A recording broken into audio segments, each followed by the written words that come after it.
Boa noite, irmãos. A paz do Senhor a todos. Bom estar com os irmãos nesta quarta-feira e poder compartilhar a palavra. Toda quarta-feira nós temos nossa reunião de estudo bíblico. Eu gostaria de compartilhar com vocês hoje sobre o texto de Atos, capítulo 16, dos 5 primeiros versículos de Atos 16. Atos 16, de 1 a 5, que diz assim: Chegou também a Derbe e a Listra, e havia ali um discípulo chamado Timóteo, filho de uma judia crente, mas de pai grego. Dele davam bom testemunho os irmãos em Listra e Icônio. E quis Paulo que ele fosse em sua companhia, e por isso o circuncidou por causa dos judeus daqueles lugares, pois todos sabiam que seu pai era grego. E ao passar pelas cidades, entregavam aos irmãos para que as observasse as decisões tomadas pelos apóstolos e presbíteros de Jerusalém. E assim as igrejas eram fortalecidas na fé e dia a dia aumentavam em números. Graças a Deus. Senhor, estamos aqui e pedimos, Deus, que o Senhor aplique a Tua palavra ao nosso coração. É a nossa oração. É muito importante entendermos, ó Deus, a Tua palavra. E nós pedimos a Tua bênção assim, em nome de Jesus. Amém. Graças a Deus. Queridos, esse texto, esse tópico pequeno aí da palavra de Deus, né, faz parte aí da segunda viagem missionária de Paulo, um texto rico assim de ensino, mas ele fala uma coisa interessante no versículo 5. Ele fala que as igrejas eram fortalecidas na fé e cresciam, né? E essa é uma notícia boa para todas as igrejas, né? Então eu queria compartilhar com vocês sobre isso, sobre uma igreja fortalecida. E nós vemos aqui nesse capítulo 16 alguns ensinamentos aí que mostram para a gente quando, né, uma igreja é fortalecida, quando uma igreja se torna forte, quais são as circunstâncias que acontecem no contexto disso aí e que mostram que a igreja é forte. E a primeira coisa, uma igreja forte é uma igreja que tem pessoas que têm bom testemunho, né? O texto começa falando, né, de Timóteo, diz assim que havia ali, capítulo 16 de Atos, versículo 1, né, que havia ali um discípulo chamado Timóteo, filho de uma mãe judia, né, crente, e de um pai grego, né? E, e é interessante porque o bom testemunho aqui, a família já era uma família mista, né? A família era uma família mista. A, a, Havia também a dificuldade dele não ser uma pessoa circuncidada, mas essas dificuldades todas não impedem que Timóteo fosse uma pessoa de bom testemunho, né? Uma pessoa de bom testemunho, o bom testemunho dos irmãos, né? Então, apesar dessas dificuldades, havia ali uma pessoa. Timóteo representa aqui algo muito importante na igreja, que é o bom testemunho. E a gente deve pensar nisso, né? Quando acontece batismos na igreja ou alguém é recebido na igreja, eu falo na classe de preparação que a pessoa, a partir daquele tempo, ela é uma pessoa que ela não é mais uma pessoa somente conhecida ali pelo seu nome. E eu acrescento que ela é uma pessoa, além do seu nome, ela é uma pessoa de Jesus e da igreja a qual ela está se membrando, né? Então é muito interessante, muito importante o bom testemunho. Uma igreja forte também quando há obediência a Deus. A gente olha no texto aqui, é interessante que no versículo 6, versículo 7, versículo 9 desse capítulo 16 de Atos, nós vemos ali que, e percorrendo a região frígio-gálata, tendo sido impedidos pelo Espírito Santo de pregar a palavra na Ásia, defrontando Mísia, tentavam ir para a Bitínia, mas o Espírito Santo não o permitiu. E lá no versículo 9 vai dizer assim: à noite sobreveio a Paulo uma visão, na qual um varão macedônio estava em pé, ele rogava, dizendo, né, passa a Macedônia e ajuda-nos. E é interessante, né, depois desses dois impedimentos aí do Espírito Santo aí, vem uma visão. Então a obediência é você estar na rota que Deus estabelece para a sua vida, né? Na direção que Deus te dá. Então isso é muito importante.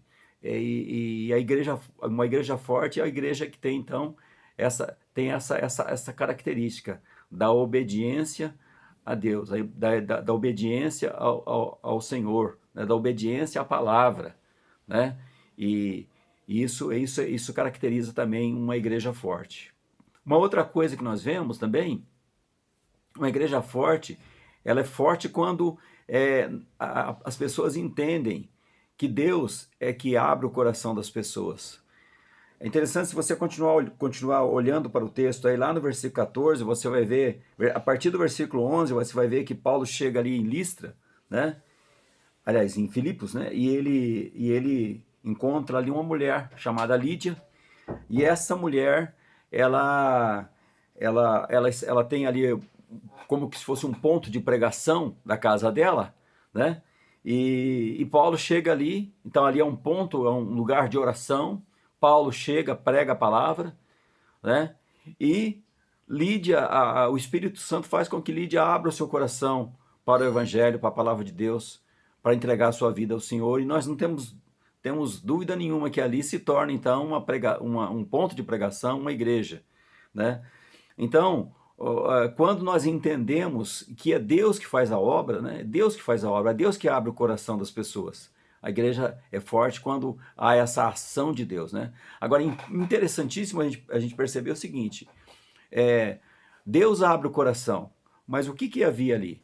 Havia ali um ponto de pregação, havia oração, havia a ministração da palavra, né? E a partir daí, então, é que há esse abrir do coração das pessoas.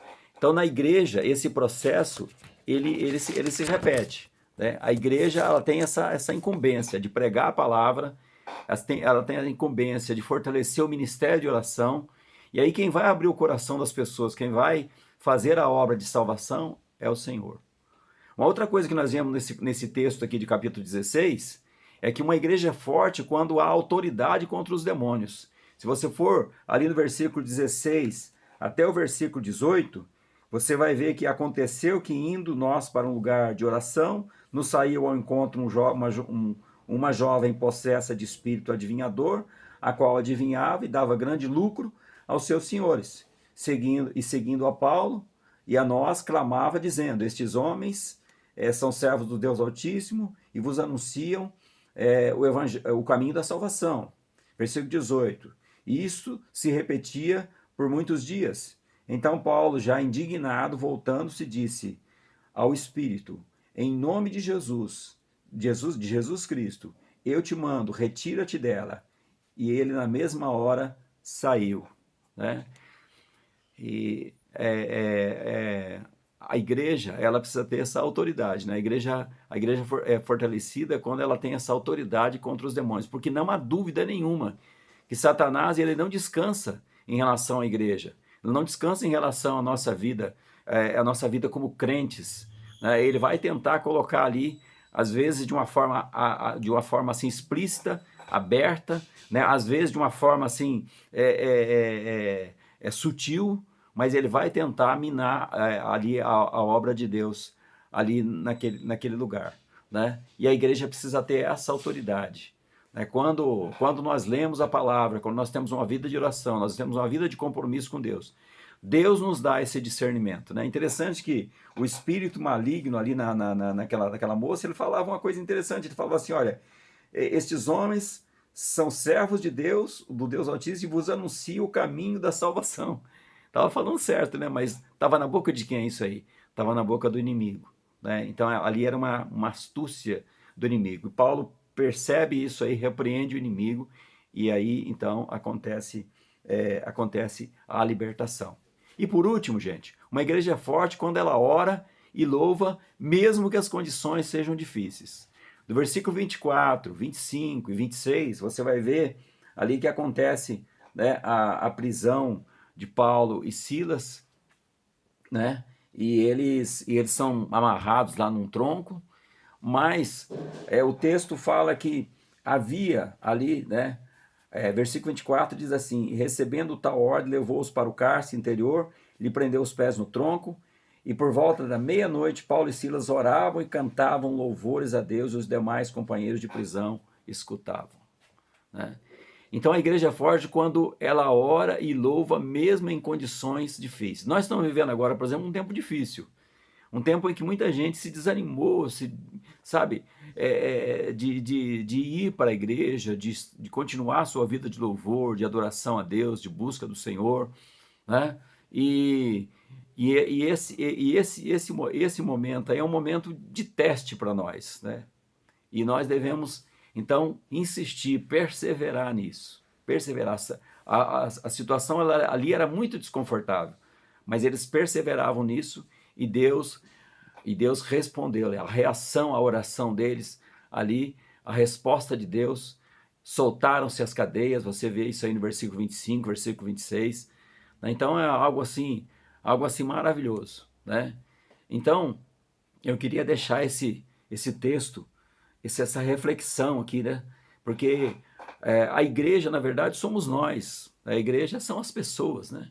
Então você quer ser uma pessoa fortalecida, você quer ser uma pessoa que se identifica como uma igreja forte, como uma igreja, né? Então pense nessas coisas. É uma igreja que tem um bom testemunho, né? É uma igreja que louva mesmo em momentos difíceis. É uma igreja que tem autoridade contra o inimigo. É uma igreja que entende a obra de Deus, né? Que é Deus que faz a obra. Então eu queria deixar isso aí, uma reflexão para vocês. E se vocês quiserem entender mais isso, vai depois lá no capítulo 16, né, para ler ali e entender mais e se colocar, né, assim, porque na verdade o que acontece? A palavra de Deus ela te dá os princípios, ela mostra assim como Deus age, ela mostra a circunstância das pessoas, a ação das pessoas e a ação de Deus também.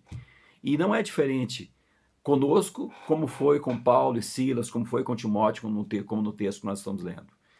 Então, eu queria que vocês guardassem isso aí, que nós pudéssemos dizer assim, não, eu procuro preencher aí os requisitos para que eu seja uma igreja, eu represente uma igreja forte.